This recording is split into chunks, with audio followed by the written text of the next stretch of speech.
ऐसा लग रहा था जैसे वो वर्षों से गिर रहा था। उड़ो, अंधेरे में एक आवाज फुसफुसाई, लेकिन ब्रायन को उड़ना नहीं आता था, इसलिए वह केवल गिर सकता था। मास्टर लुविन ने मिट्टी से एक छोटा लड़का बनाया, उसे तब तक पकाया जब तक वो कठोर और भंगुर नहीं हो गया। उसे ब्रायन के कपड़े पहनाए और उसे छत से फेंक दिया। ब्रायन को याद है कि वो कैसे टूट गया था। लेकिन मैं कभी नहीं गिरता, उसने गिरते हुए कहा। जमीन उसके नीचे इतनी दूर थी कि वह अपने चारों ओर फैली धुंध के बीच से मुश्किल से ही बाहर निकल पा रहा था, लेकिन वह महसूस कर सकता था कि वो कितनी तेजी से नीचे गिर रहा था, और वह जानता था कि वहां नीचे उसका क्या इंतजार कर रहा था। सपनों में भी आप हमेशा के लिए नीचे नहीं गिर सकते। वह जानता था कि जमीन पर गिरने से पहले ही वह जाग जाएगा। आप हमेशा जमीन पर गिरने से पहले ही जाग जाते हैं। और यदि तुम नहीं करोगे तो?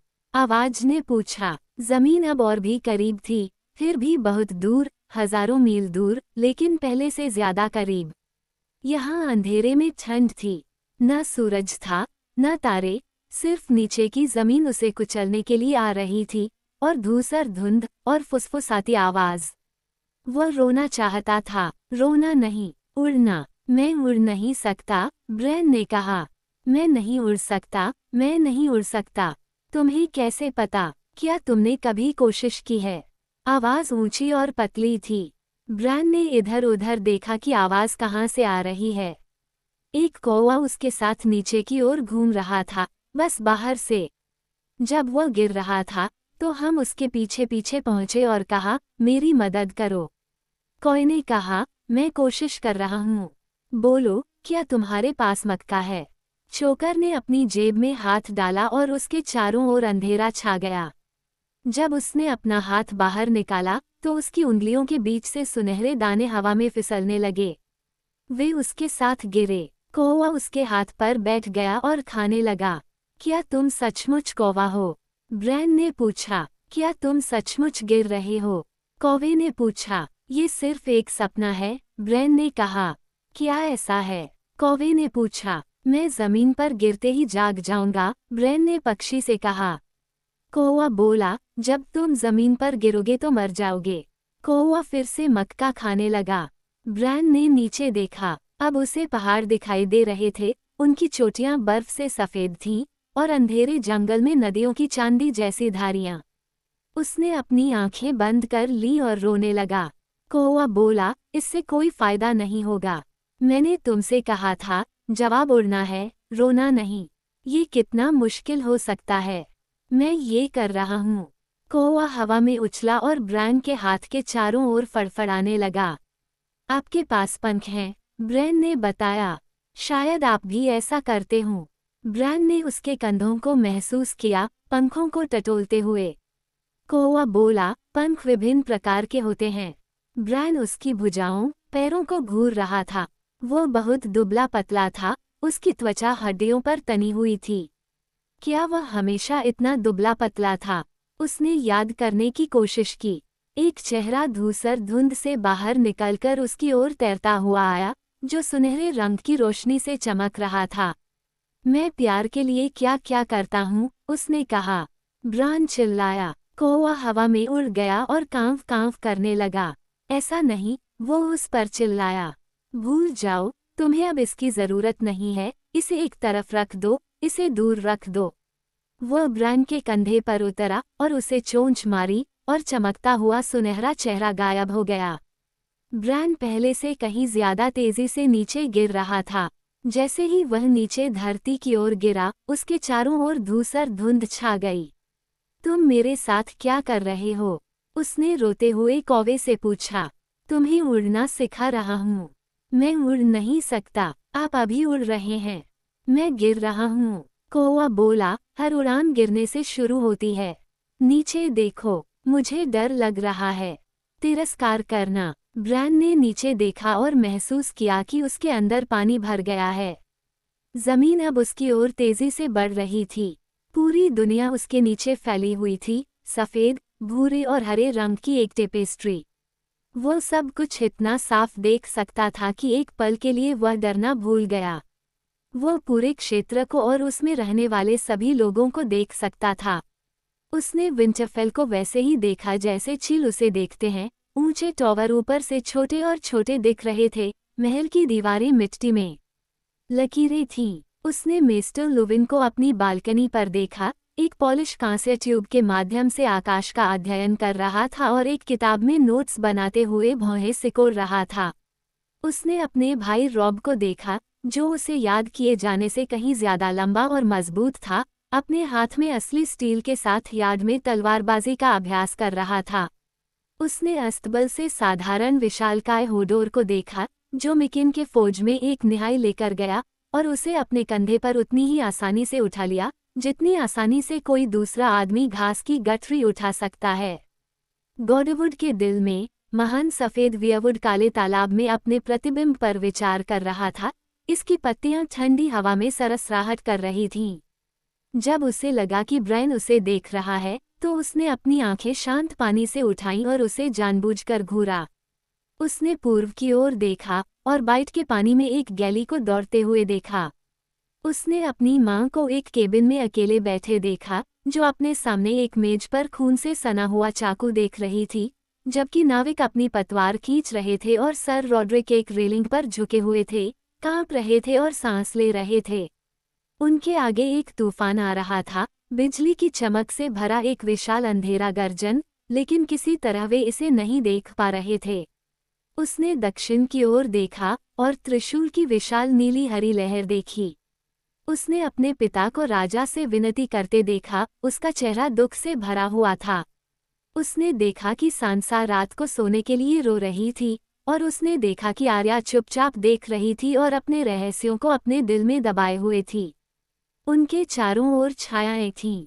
एक छाया राख की तरह काली थी, जिसका चेहरा एक शिकारी कुत्ते जैसा भयानक था। दूसरी सूर्य की तरह कवच पहने हुए थी, सुनहरा और सुंदर। उन दोनों के ऊपर कवच पहने एक विशालकाय व्यक्ति मंडरा रहा था पत्थर का, लेकिन जब उसने अपना छज्जा खोला तो अंदर अंधकार और गाढ़े काले खून के अलावा कुछ नहीं था। उसने अपनी आंखें उठाईं और संकरे समुद्र के पार, मुक्त शहरों और हरे डोथराकी समुद्र और उससे आगे वेस्ट डोथराक तक, उसके पहाड़ के नीचे जैद सागर की पौराणिक भूमि तक, छाया के पास अशाई तक, जहां सूर्योदय के नीचे ड्रैगन हलचल कर रहे थे, को स्पष्ट रूप से देखा। अंत में उसने उत्तर की ओर देखा। उसने दीवार को नीले क्रिस्टल की तरह चमकते देखा और उसका कमीना भाई जॉन एक ठंडे बिस्तर पर अकेला सो रहा था। उसकी त्वचा पीली और सख्त होती जा रही थी क्योंकि सारी गर्मी की यादें उससे दूर हो गई थीं। और उसने दीवार के पार बर्फ से ढके अंतहीन जंगलों, जमे हुए तटों और बर्फ की विशाल नीली सफेद नदियों और मृत मैदानों को देखा जहां कुछ भी नहीं उगता या रहता था। उत्तर और उत्तर और उत्तर की ओर उसने देखा, दुनिया के अंत में प्रकाश के पर्दे की ओर, और फिर उस पर्दे के पार। उसने सर्दियों के दिल में गहराई से देखा और फिर वह डर कर चिल्लाया और उसके आंसुओं की गर्मी उसके गालों पर जल रही थी। अब तुम्हें पता चल गया, कौवा उसके कंधे पर बैठते हुए फुसफुसाया। अब तुम्हें पता चल गया है कि तुम्हें क्यों जीना चाहिए। क्यों? ब्रैन ने कहा, समझ में नहीं आ रहा था, गिर रहा था, गिर रहा था। क्योंकि सर्दी आ रही है। ब्रैन ने अपने कंधे पर बैठे कौवे को देखा और कौवे ने भी पीछे देखा। उसकी 3 आंखें थीं और तीसरी आंख भयानक ज्ञान से भरी हुई थी। ब्रैन ने नीचे देखा, अब उसके नीचे बर्फ, ठंड और मौत के अलावा कुछ नहीं था, एक जमी हुई बंजर भूमि जहां बर्फ के दांतेदार नीले सफेद शिखर उसे गले लगाने के लिए इंतजार कर रहे थे। वे भालों की तरह उस पर उड़े। उसने देखा कि 1000 अन्य सपने देखने वालों की हड्डियां चुभ गई थीं। उनके बिंदुओं पर वह बुरी तरह से डर गया था। क्या कोई आदमी तब भी बहादुर हो सकता है जब वह डरता है? उसने अपनी आवाज़ सुनी, छोटी और दूर से, और उसके पिता की आवाज़ ने उसे उत्तर दिया, यही एकमात्र समय है जब कोई आदमी बहादुर हो सकता है। अब ब्रान, कौवे ने आग्रह किया, चुनो, उड़ो या मरो। मौत चीखती हुई उसकी ओर बढ़ी। ब्रैन ने अपनी बाहें फैलाईं और उड़ गया। पंखों ने अदृश्य रूप से हवा पी ली और उसे भरकर ऊपर की ओर खींच लिया। बर्फ की भयानक सुइयां उसके नीचे पीछे हट गईं। आकाश खुल गया, ऊपर ब्रायन ऊपर चढ़ गया। ये चढ़ाई से बेहतर था।